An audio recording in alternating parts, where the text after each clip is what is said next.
Hello, world. Welcome to episode Sweet 16 of the In My Footsteps podcast. I am your host, Christopher Setterlin, coming to you from the vacation destination known as Cape Cod, Massachusetts, but representing all 6 of the New England states, from Maine's rocky coast down to New York City's backyard of Connecticut. Thank you all for joining me. This is a great episode coming up. I hope you will enjoy it. But first, how's everyone doing out there? How is spring in your area? Cape Cod, this area along the coast, we get several weeks of mid-40s with fog and drizzle, and that's what we've got basically going on right now. It's like suddenly spring comes at the end of May just in time to go right into summer. Thank you to everyone who's been tuning into the podcast, who's been coming over and checking out the live streams that I do on Instagram Friday nights at 8. If this is your first episode checking out the podcast, welcome. I talk about New England travel, history, lifestyle topics, a nice chunk of 80s retro. Well, this week it's 90s retro. But if you like nostalgia, I'm a big fan, so you'll get your fill of that. A fun thing I did this week before recording the podcast, well, I'm recording it now, but I went over the first 15 episodes of the podcast, just looking at downloads as far as where people are listening from, as far as platforms and locations. No surprise that the vast majority of downloads come from people in America and on Apple Podcasts. So I've been sharing a lot more of the links to the podcast from Apple because I think there's a little more cachet that comes with it when you put a link up that says Apple Podcasts. Remember, if you've enjoyed this podcast or the live streams or any of my YouTube videos, definitely spread the word to people that you think might enjoy the same stuff. The whole idea of growing the audience comes down to you, the people that are listening. I can promote it a lot, but it definitely looks self-serving. When I have others that give positive reviews and share the podcast, that's how we grow it and get more eyes on it. And I got a ton of great content coming up through this year and beyond. With all my research I've done, I probably have, if I didn't do any more research, which I still am doing, I would have enough material to do this podcast for 4 more years. But I've already been doing more research, so I have a ton of stuff to share. And obviously, if anyone has recommendations, questions, I want to do a Q&A with this podcast at some point, but that'll all come in time. Until then, I'll just keep pumping out the content and hope that you enjoy it and spread the word. So this is Sweet 16, episode 16 of the podcast. It's going to be a good one. We're going to look back at Cape Cod's famous speakeasy, the Casa Madrid.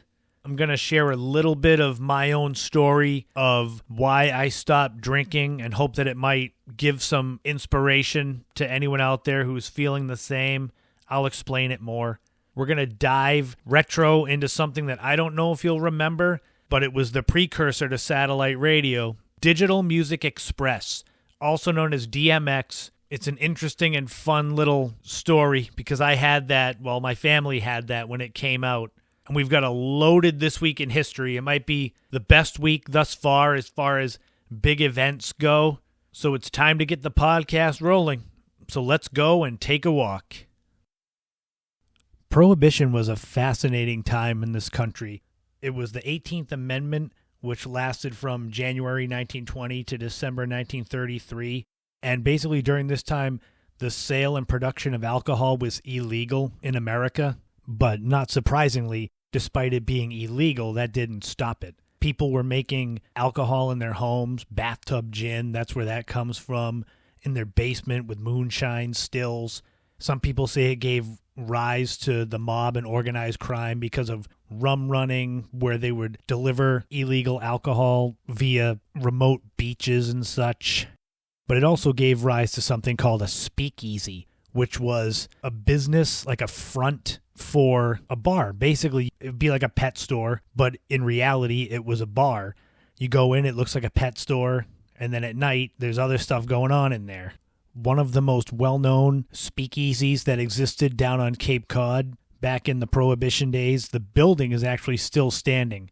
And this was a place called Casa Madrid. And Casa Madrid had a legendary short run at the beginning.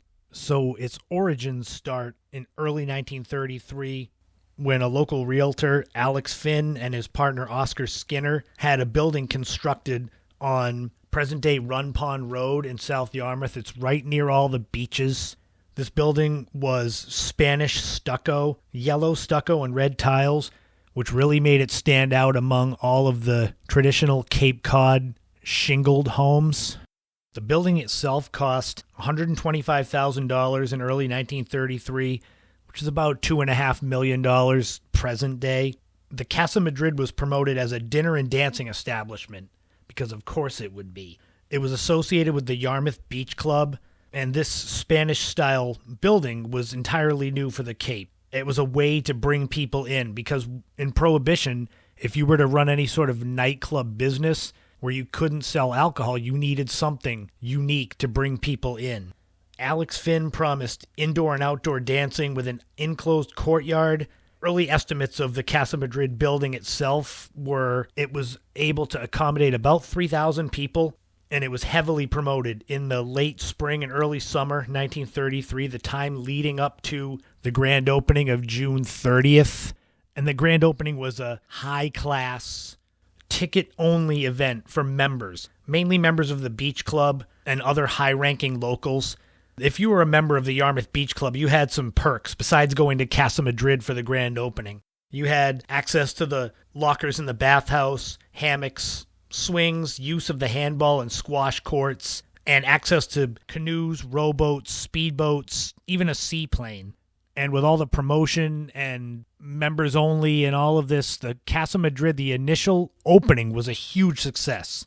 And it appeared as though Cape Cod had its new place to be. But as with all speakeasies, that opening and what it was doing as dinner and dancing, that was all a front. But the front got exposed really quick with Casa Madrid. It was only 6 weeks later, August 13th, 1933, that a group of 35 law enforcement officers, under the direction of Lieutenant James Hughes and Assistant Attorney General George B. Laurie, all these folks arrived at Casa Madrid. They had been tipped off that there were some potential laws being broken. And when they got there and they knocked on the door, some of the patrons, because they were all dressed in police uniforms, they thought they were actual performers.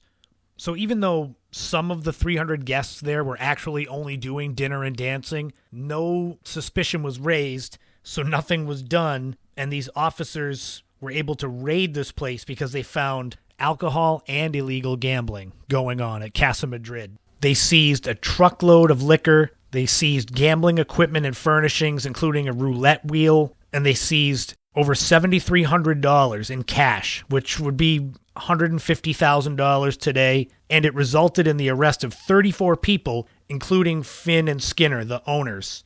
The big rumor and urban legend of that raid that night is that a lot of prominent citizens were there and escaped, including Boston Mayor James Curley, with the legend saying that he escaped through a bathroom window before he was caught. So Mayor Curley, rumored to have gotten away. The others did not. Finn and Skinner pled not guilty, which allowed the club to remain open while the investigation was going on. A few weeks later, on August 29th, Assistant Attorney General Laurie again raided Casa Madrid, but this one wasn't as successful. They used a sledgehammer to break down the door to the room they had said previously housed the gambling equipment. This time there was nothing there. And basically to wag their fingers at the law enforcement for not finding anything, Alex Finn, the owner, he offered the troopers dinner, and of course they declined. The remainder of the season was uneventful for Casa Madrid. They stayed open till Labor Day, then they closed for the season, and right after, that's when the cases were heard about those arrested at Casa Madrid. Most of the charges were dropped or continued, but both Finn and Skinner were fined $50, or roughly $1,000 today, for maintaining a gaming house and selling alcohol. Massachusetts Attorney General Joseph Warner pressured the Yarmouth Selectmen to shut down Casa Madrid, and the charter of the Yarmouth Beach Club was actually revoked due to its connection with Casa Madrid. And as luck would have it, Prohibition was repealed before the start of the 1934 season for Casa Madrid, so it all seemed good. But because of the problems that had been caused the year before, the application for a liquor license was initially refused.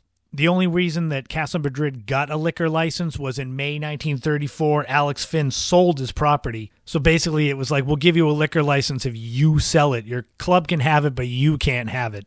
Finn basically liquidated all of his assets on Cape Cod after that and left the Cape. But the man who bought Casa Madrid, he didn't have much more success. People were still pushing to have the liquor license revoked, as Casa Madrid is in a residential neighborhood. Now, back then it was mostly surrounded by trees, but still, it's not in what you would think a business zone. But before the license could be revoked, there was a fire in April 1935, destroyed 2 cottages and damaged 2 others that were on the Casa Madrid property. And again, the club was sold to Peter Panizis for the 1935 season. Again, opening night was a huge success. A crowd of more than 500 were there. NBC recording artist Betty Bryant was there to sing. But the first night's success did not carry over. And after 1935, Panizis sold the property again. And it continued that way, where it was a steady but unspectacular presence in South Yarmouth. So Casa Madrid never reached the heights that people thought it would with that grand opening in 1933. But yet, a lot of people think that it just vanished. But no, it was there and it was open until 1962. Then it stayed closed for 3 years, but reopened as a restaurant. However, this restaurant had no live entertainment and a 9 p.m. closing time. Almost like its reputation preceded itself from when it was Casa Madrid. But after only 4 seasons as a restaurant, the no live entertainment and the closing time put the kibosh on the restaurant. In the mid-1970s, another new ownership group tried and ultimately failed to convert Casa Madrid into a musical museum. That didn't work. In 1989, it saw new life as a teen crisis center, which is basically what it is now. If you drive down there, the building is still there. You can see the stucco, but on either side of the building, it's like they've added shingles to it to kind of mask what used to be there, but it's still there. And you wouldn't think of it as a relic of the Prohibition days, but it is. And if you weren't sure of the connection with Prohibition and South Yarmouth and that area, all you have to do is look a few hundred yards from the building that used to be Casa Madrid. There's Smuggler's Beach. Yeah, it's called Bass River Beach, but all of the locals on the Cape call it Smuggler's Beach because that was a spot where they used to smuggle illegal alcohol back in Prohibition days. But for a very short time in 1933, during the waning days of Prohibition, there was a hot speakeasy in what is now a residential neighborhood in South Yarmouth. Casa Madrid was like a bolt of lightning with a fiery first act and then a long, drawn-out tenure of just failure after failure. You can go back and look at it and kind of reminisce about what it must have been like in the Prohibition days when Casa Madrid was the place to be. I wanted to just take a moment before I go on to remind everyone to go and check out wearyourwishes.com. That is the company run by Katie Marks, my sister. I interviewed her for episode 11. She gave an in-depth, very inspirational and emotional interview on her journey as single mother to business owner. And now the launch occurred February 28th, and Wear Your Wish is open for business. Clothing and apparel. Go to there now and enter your email on the site wearyourwishes.com to be in the entry for a free hoodie. They've got so much more to come, but they've started launching their open for business. The Wear Your Wish brand is built around wishes and desires and dreams. The Wear Your Wish, the 1111, making a wish when you see those numbers on the clock or anywhere.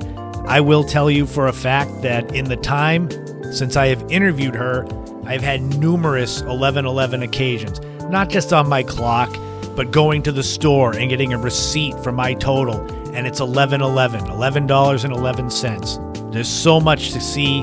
Go to the site. Don't just take my word for it. Go back and listen to episode 11. Listen to the interview. Go watch the interview on YouTube. That's the more uncut one. I have to try to condense these for the podcast. Wearyourwishes.com is where you go, get started. There's so much more to come, but I wanted to give a little reminder for everyone. Just go check it out. It's going to be big. 2021 is going to be big. Wear Your Wish at wearyourwishes.com. Today we've got music streaming platforms like Pandora and Spotify where you can basically hear any type of music you want. And if you pay a little, you get commercial free. I mean, Pandora, I don't have commercial free, so I'll get ads every couple of songs. And before we had these streaming platforms, there still is satellite radio, which were two big companies, Sirius and XM, which are now one and the same. Before that, for about a century now, there's been regular, I don't know what you would call it, terrestrial radio, where you've got stations, local stations with DJs and variety shows. Way back in the day before television, they had variety shows and talk shows and commercials all over the place. However, in between terrestrial radio and satellite radio, there was this little period of time, something else that came along that kind of shook terrestrial radio. It was basically a precursor to the Pandora and Spotify. Preset stations, no commercials, no DJs. You did pay a price for it. And that service was called Digital Music Express, or DMX. And what better way to explain what DMX is for those that might not know it than by listening to a little ad from when it was out. This is from 1992.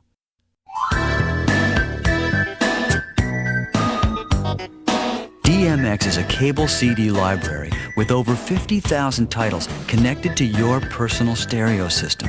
It's available right now, 24 hours a day, without interruption. DMX is 30 channels of CD-quality audio. 30 channels, 30 distinct musical formats.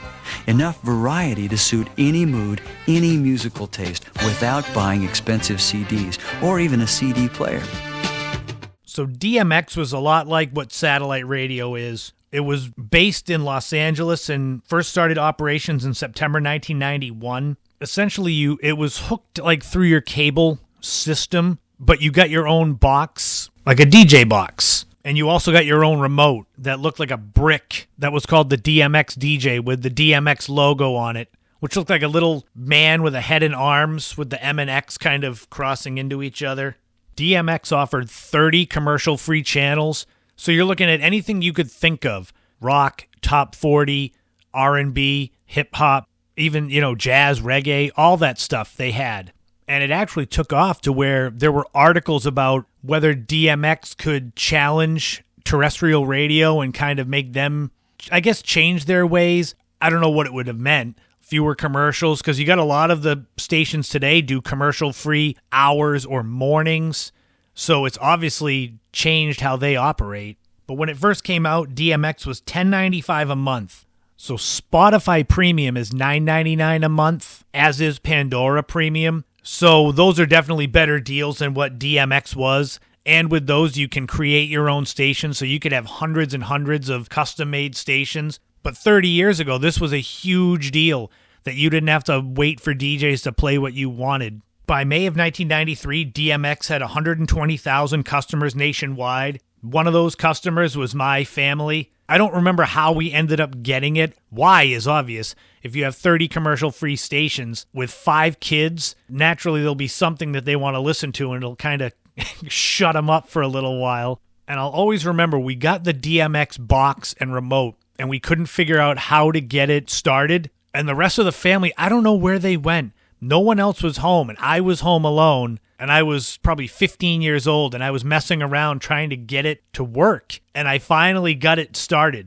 And the first thing, this is what it always sticks with me. DMX started up, and I believe it was the top 40 station. And the first song that ever played on our DMX at home was a song, Passion, the Passion Song by Rhythm Syndicate. I mean, talk about a one-hit wonder, and I wish it had been something more contemporary, something more exciting that played first. But it did peak at number 2 on the Billboard charts, so it was a big hit. If you don't know it, go look it up and listen to about 5 seconds of it, and then just, you can shut it off. The neat thing with DMX is it would show you on the screen what was playing and on the remote. There was a competitor to DMX that started around the same time called Digital Cable Radio, DCR. If you wanted to find out what songs were playing on DCR, there was an 800 number you had to call. Talk about a scam right there.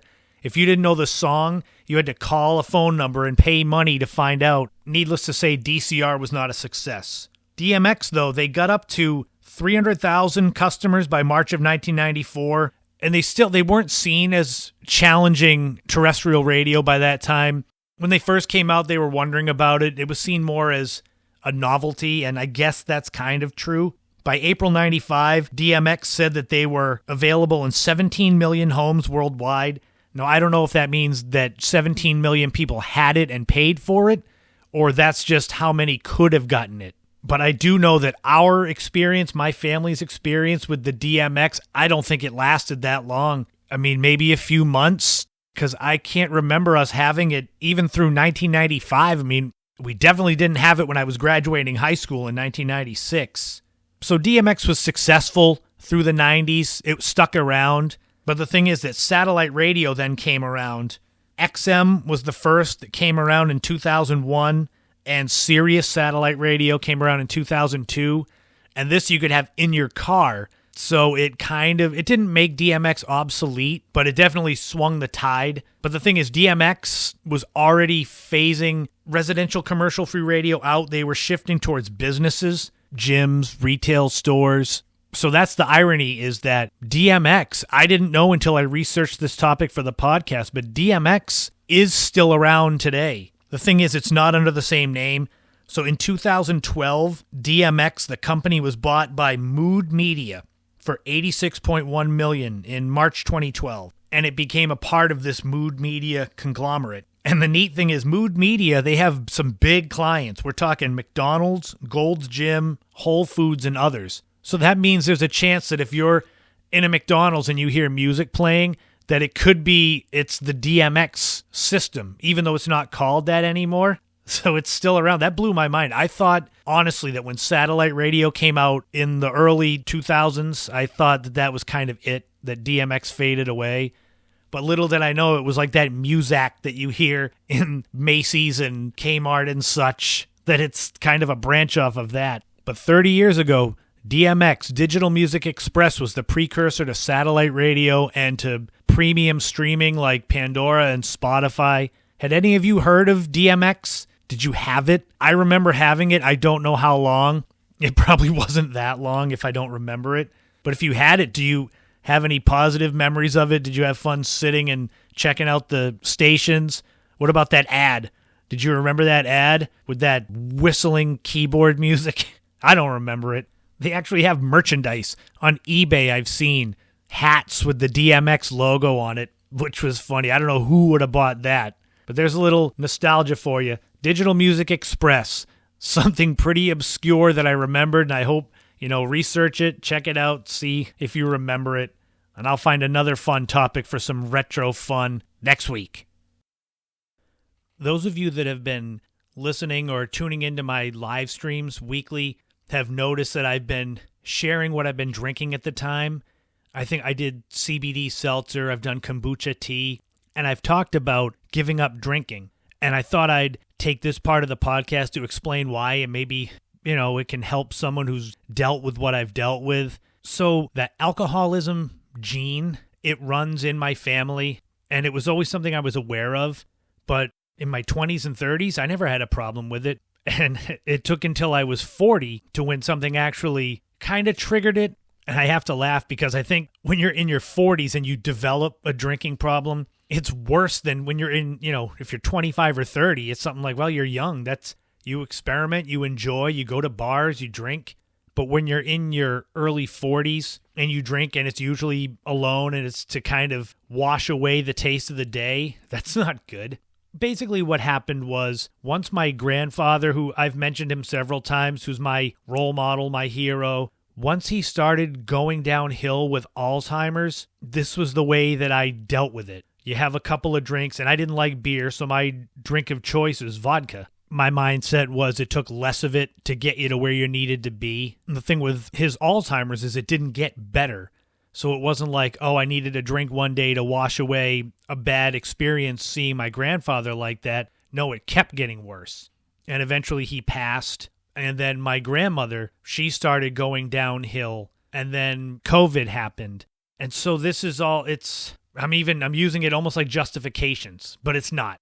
My thing is, you don't have to get a DUI or get in an accident or lose your job to realize that you've got an issue with alcohol, drugs, something. It took me a long time. In the back of my mind, it would be after I finished my drinking and I was sitting there buzzed in a stupor on my couch.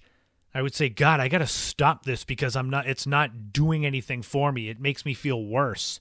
But then when everything wore off and by the end of the next day, I was right back like a robot, like my car would drive me to the liquor store. And you know it's bad when you're going to a liquor store so much that when you change what you normally get, they recognize it.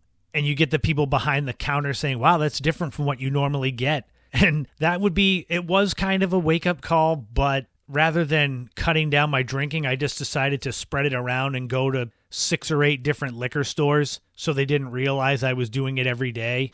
And I will say, although I never had the hangover, really, I never had the throw up, drinking that much, I noticed things that drinking alcohol every day for months and months and months on end was doing to me. Besides packing on weight in the stomach, which is that's what happens because of the sugar and alcohol. As a personal trainer, I knew that, but it was sort of dealing with my grandfather's death, dealing with my grandmother's decline in health, and taking a new job that was very toxic, and then having COVID hit right after I switched jobs. It was sort of like you survive by any means necessary. Gaining weight was collateral damage to deal with what I was dealing with. And anyone out there that's dealt with this, death of a loved one, bad job, and all of us with COVID, I think you kind of understand, because it may not be alcohol, but it could be something else that became your vice. Netflix isn't a vice, but fast food, it could be anything like that. Believe me when I say this, I am not anti-alcohol, just because it's been, by the time this podcast drops, it will be 215 days. So we're talking just over 7 months. And believe me, I am not anti-alcohol. I wish I could go out on a Friday or a Saturday with some friends to a bar and have a few drinks and have that be my night out. The problem is that I've tried that, and the night out leads to, I liked how I felt when I was drinking and had friends around. I may not have the friends, but I'll still have the alcohol, and that should probably get me close to where I was. And it gets to, okay, 2 days in a row, that's nothing. Well, I can do it again. It's 3 days and 4 days. And before you know it, it's months, and you wonder how the hell you got to where you are. Besides the gaining weight, the thing that I noticed was that the constant flow of alcohol slowed my brain down. I don't know if anyone else who has stopped drinking or, if you can relate to this. Working in a kitchen and doing food prep for me is easy. I can do it blindfolded, and you start to do things. It doesn't have to be a job, but it's something you do at a certain speed or with a certain quality, and you can't do it. And in your mind, you know it. You know, I could peel these potatoes in a certain amount of time, and you can't do it because your motor skills are slowed, because your brain has a constant flow of either alcohol coming in or it's having to burn it off.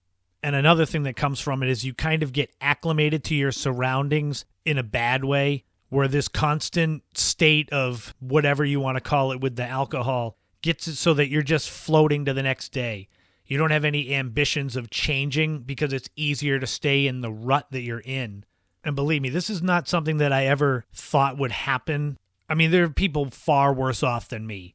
And I think I'm blessed that I can share this, that I've come through this without doing any damage to anyone else or to myself, so that I can be a cautionary tale, but also it's not like I had some sort of horrible accident where I killed someone with a DUI. I'm sharing this for anyone who may think they have a drinking problem or any sort of vice.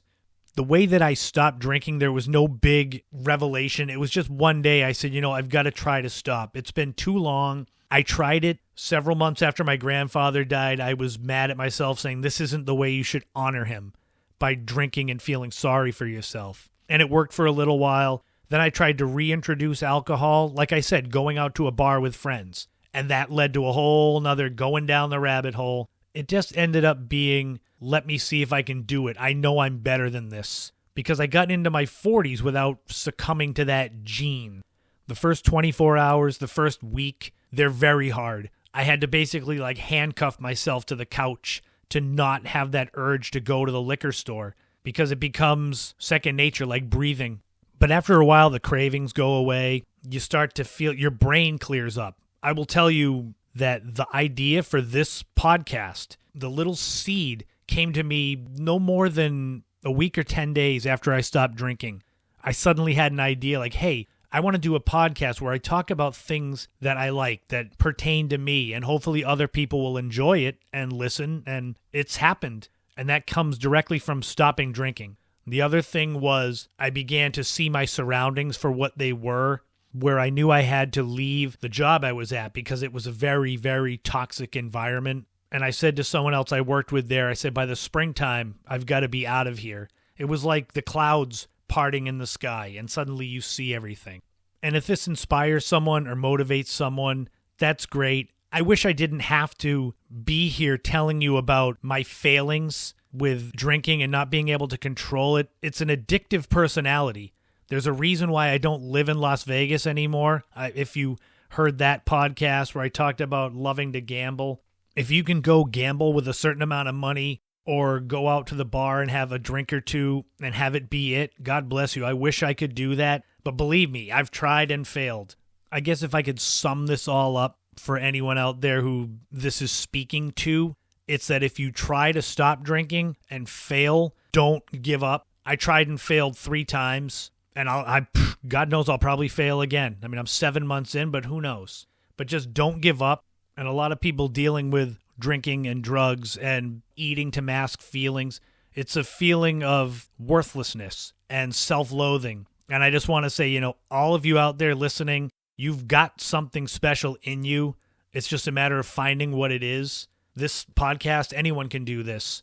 And anyone can stop drinking. It's hard. Sometimes it's harder for others than it was for me. I'm not trying to say that I'm anything special, but my main thing is just sharing this and hoping that it speaks to someone, because I damn sure didn't want to be a cautionary tale for my nieces and nephews, and I did not want to be a what-if story if I went further down the rabbit hole where I'm 60 years old and I've been working in a toxic job for 20 years and drinking my life away and wondering what the hell happened to me. I didn't want that. But thank you all for listening to my little story and being so supportive of the podcast, because this came from stopping drinking. So God knows if you didn't listen to it, maybe I'd go back. No, I'm kidding. But thank you so much for listening to this part of the podcast.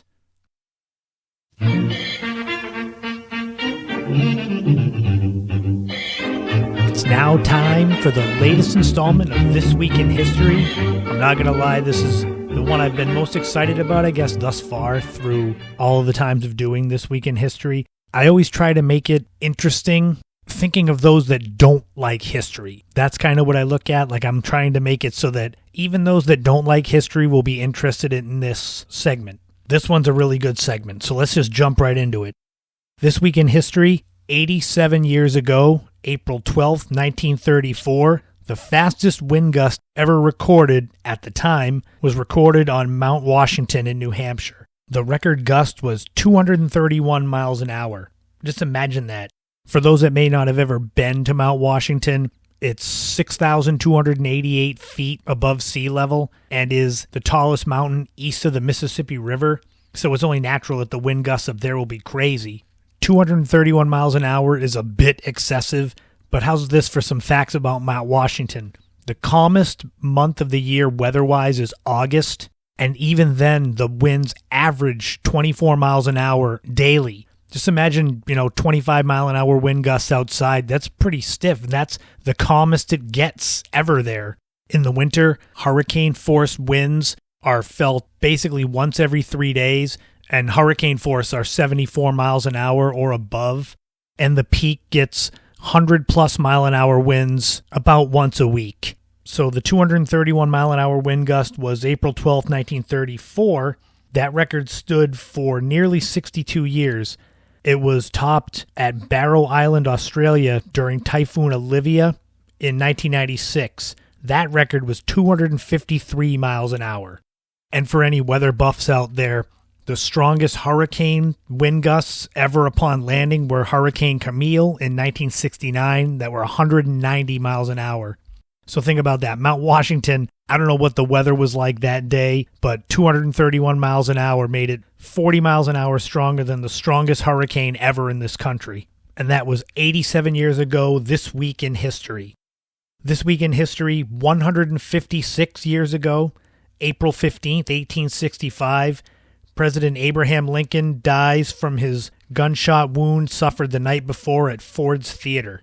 The attack was from John Wilkes Booth, who was a famous actor and Confederate sympathizer who was not happy about the fact that only 5 days earlier, Confederate General Robert E. Lee had surrendered his army at the Appomattox Courthouse in Virginia, which for all intents and purposes ended the Civil War. Lincoln was at Ford's Theater in Washington, D.C. on April 14th to see Laura Keene's acclaimed performance of Our American Cousin. Booth had an idea not only to kill Lincoln, but to also assassinate Vice President Andrew Johnson and Secretary of State William Seward, figuring that this massive assassinations at the top of the government would throw the Union into disarray and give the Confederates perhaps one last gasp. Unfortunately for them, Andrew Johnson and William Seward both were left Seward got attacked in his bed, and he was saved by a metal splint around his neck to protect his jaw. So when the guy that went in there tried to stab him, he did stab him a few times, but he got mostly the metal splint. John Wilkes Booth slipped into the president's box and fired his .44 caliber single-shot Derringer pistol into the back of Lincoln's head. It took Lincoln all night as he clung to life, but he passed away at 7:22 a.m. on April 15th, 1865. Booth fled, and there was the largest manhunt in history. On April 26th, the Union troops caught up with him inside a Virginia barn and set fire to it. Booth was shot in the neck by Boston Corbett. He thought that Booth was raising his gun as if he was going to shoot at the troops outside. So Booth died, his co-conspirators were all found guilty, and all sentenced to death by hanging. That's a very abbreviated version of this whole series of events. But this week in history, 156 years ago, President Abraham Lincoln was the first president ever to be assassinated. This week in history, 109 years ago, April 15th, 1912, the RMS Titanic, the unsinkable ship, slips below the waves in the North Atlantic. The Titanic sank during its maiden voyage from Southampton, England, en route to New York City. And obviously it's one of the most famous shipwrecks in the history of the world. Everyone knows about it. It struck an iceberg in the North Atlantic. They made the movie about it. It was run by the White Star Line and was 883 feet in length. Less than 2 weeks before the ship set sail on its maiden voyage, it underwent its sea trials, after which the Titanic was declared seaworthy and declared unsinkable. The ship left Southampton, England on April 10th, 1912, captained by Edward J. Smith, who was known as the Millionaire's Captain because of his popularity with wealthy passengers. And there were a lot of prominent rich people aboard the Titanic's maiden voyage. It was like a status symbol to say that you were aboard the maiden voyage. But you became famous for being on it for a different reason, unfortunately. The maiden voyage had 2,200 people aboard, approximately 1,300 of whom were passengers. And the ship had been receiving iceberg warnings in the hours leading up to when they struck one. And there were warnings, so Captain Smith slightly altered the ship's course to head farther south, but he maintained the ship's speed of 22 knots. At approximately 9:40 p.m. on April 14th, a ship called the Mesaba sent a warning of an ice field, but that was never relayed to the bridge of the Titanic. At approximately 11:40 p.m., about 400 nautical miles south of Newfoundland, Canada, an iceberg was sighted and the bridge was notified, but by this point it was too late. And even though the ship began to turn, it struck the iceberg, and it struck it in such a way that the ship kept going. It was like you didn't feel it because the ship was so big, but it was trouble, and there was no fixing the hole that was punched into the Titanic. The distress signal sent out, the closest one reached a ship called the Carpathia at 12:20 a.m., but that ship was 58 nautical miles away, which would mean 3 hours it would need to reach the Titanic. And unfortunately, there weren't enough lifeboats for everyone. It had 20 lifeboats, which would carry almost 1,200 people, but that meant that there were almost 1,000 that were kind of out of luck. And anyone who's seen the movie, you know, they launched some of the boats that were way below capacity. So even the 1,200 that could have been saved were not. In the end, only 705 people would be rescued by lifeboat. In total, it took 2 hours and 40 minutes for the Titanic to sink. And in the end, more than 1,500 people died on the unsinkable ship 109 years ago this week. On a lighter note, this week in history, 88 years ago, April 14th, 1933, the first modern sighting of the Loch Ness Monster is recorded. The sighting wouldn't be reported to local news until May 2nd, 1933. It was a local couple in Scotland that said they had seen an enormous animal rolling and plunging on the surface of Loch Ness. And it immediately became a phenomenon in London. Newspapers sent correspondence to Scotland, and there was a circus that offered a £20,000 reward for the capture of the Loch Ness Monster. After the report went public on May 2nd, another couple claimed to have seen the animal on land. But unfortunately, there have been no substantiated images or proof of the Loch Ness Monster. There was a famous photo in 1934, but that has been revealed to be a hoax. They've done sonar expeditions in the 80s and 90s with inconclusive readings. The Loch Ness Monster itself, in lore, is supposed to be like a plesiosaur, like a water dinosaur with the big long neck, a long tail, and flippers. So for almost a century, the Loch Ness Monster has been right up there with Bigfoot and the Yeti as the most famous mythical animals in the world. But this week in history, 88 years ago, the first modern sighting of the Loch Ness Monster occurred in Scotland. And now it's time for another time capsule. I chose April 15th, 1955, because that was the first year that the tax day was April 15th. So I figured why not bring some light to a situation that's never fun, paying taxes. The number one song in America was The Ballad of Davy Crockett by Bill Hayes. It was number one for 5 weeks and part of this Davy Crockett craze of 1955. In fact, at one point there were 3 versions of the same song on the charts. The craze is even mentioned in Back to the Future, which took place in 1955. The number one movie was A Man Called Peter, starring Richard Todd, and was a film based on the life of preacher Peter Marshall, who served as chaplain of the United States Senate and pastor of the New York Avenue Presbyterian Church in Washington, D.C. It grossed $4.5 million on a budget of $1.75 and has an 85% positive rating on Rotten Tomatoes, so I guess you should go see it.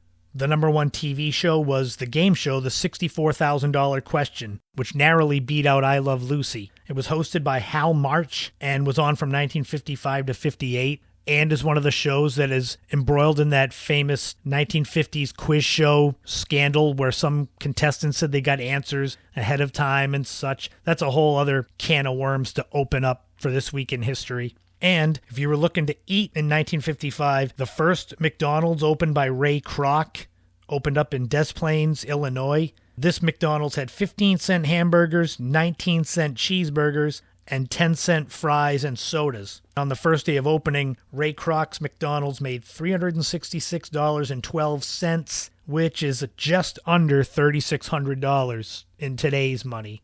So there's the foray into fast food with McDonald's. That'll put a bow on This Week in History with another time capsule. Tune in for the next episode of This Week in History where we'll find another interesting set of stories, even for those of you that don't like history. I hope you found this one interesting.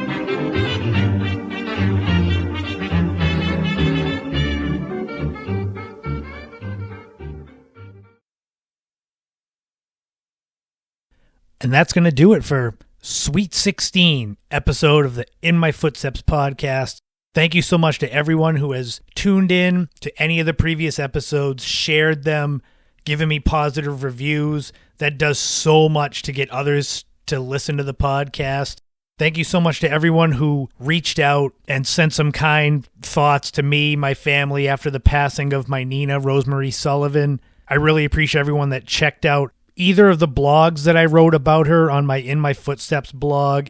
It's at blogger.com. Or the video that I put up on YouTube, the clip from episode 15, my Nina's celebration of life.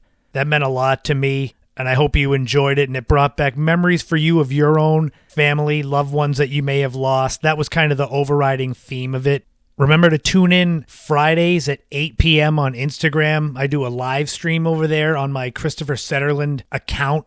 I don't do it on the In My Footsteps podcast account because my regular account has way more followers, so it's more apt to have more people viewing it. But it's a lot of fun. I talk about the podcast in a little more depth, share some behind-the-scenes stuff, talk just about things in general, tell some embarrassing stories.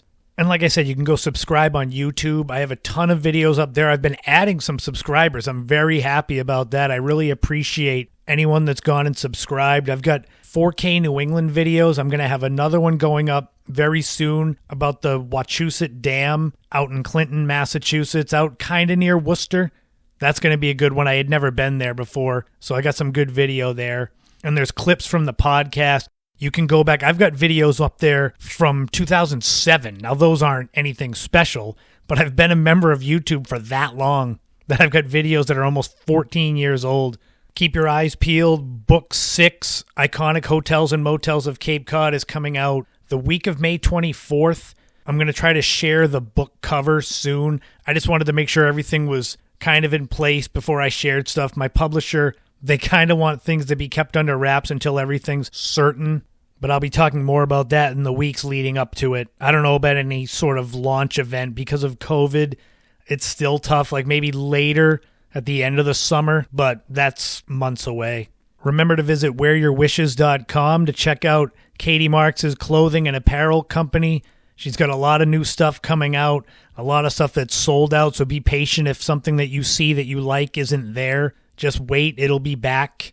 Go to my website, ChristopherSetterland.com. That's got links to all the podcasts, links to all of my books, even the ebooks that I did self-published way, way long ago on Amazon. And it's got the video of me on Chronicle from WCVB Channel 5. That's right on the front. I like people to see that. I mean, it's a big deal. Millions of people saw that. And who knows, maybe I'll be on again for my next book. Come back next week, episode 17 of the podcast. It's going to be a good one. We're going to go over the history of the Friendly's restaurants. Anyone who's a child of the 80s and 90s that grew up in New England, you know all about them. We're going to take the first of what will probably be 3 road trips to Nantucket Island.